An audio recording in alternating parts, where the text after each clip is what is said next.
Creating optical system geometry and assigning optical system properties is a quick and easy process in the Apex environment.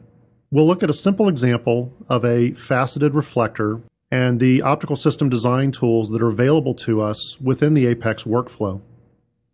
To begin this first step in the Apex workflow, we've created a parabolic curve used as a construction curve, and we've attached a set of equal length line segments to form the basis of our faceted reflector. We've sized our curve using the smart dimensions and relations options available to us in the Apex environment. We then create a polygon, which we show in a front plane, and that polygon is attached to the end of our parabolic line segments. And we can edit the polygon and show that we've constructed 24 equal length segments around an inscribed circle, and this will form the basis of the outside dimension of our faceted reflector.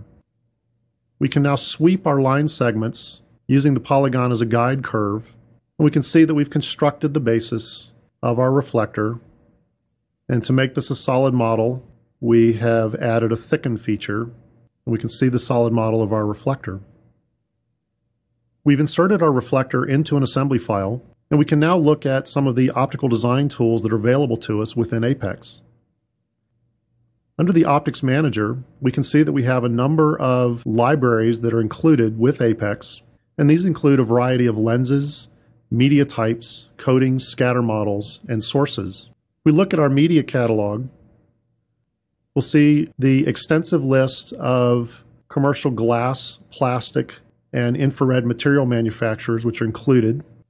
If we want to assign a specific material, we can simply begin to do an automated search for that material, or we can choose a material from an existing catalog. And we'll note in passing that we can create a new material using either a formula like a Sellmeier formula or an isotropic material using tabulated data.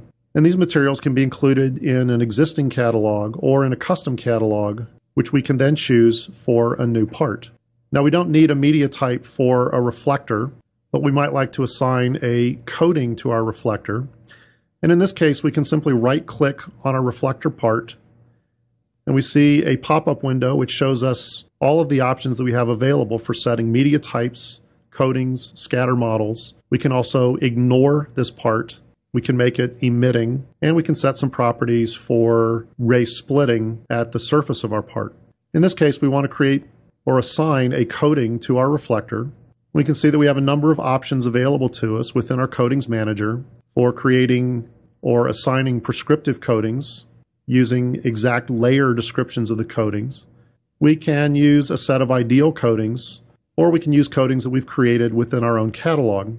We'll point out once again that we can create simple coatings or potentially prescriptive coatings for something like a multi-layer dielectric, where we have an actual prescription for the coating layers themselves.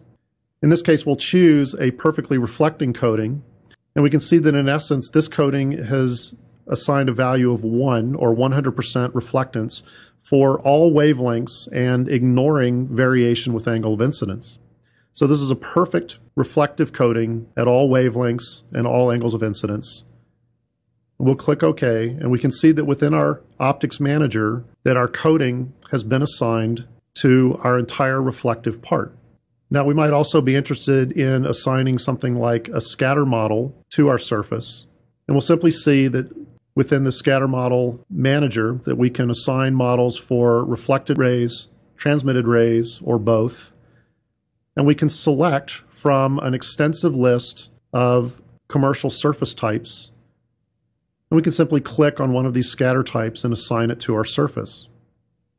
Now, an alternative, rather than assigning an optical system property to the entire part, we might simply click on a single surface, and in the pop-up menu we see an Optical Properties tab, which now gives us the same options that we saw within our Optics Manager. And in this case, we could choose to set a coating, set a scatter model, ignore, consider this particular surface, and these settings would be particular for the surface that we've chosen. We can do this for a single surface or possibly even sets of surfaces within our model. and we can assign properties only to those surfaces that we've chosen while ignoring the rest of our system geometry for ray tracing purposes. So we can see that creating optical system geometry and assigning optical system properties is a simple point and click process within the Apex environment. Now that we've created our optical system, we're ready to create and insert a source, and this is the next step in our Apex workflow.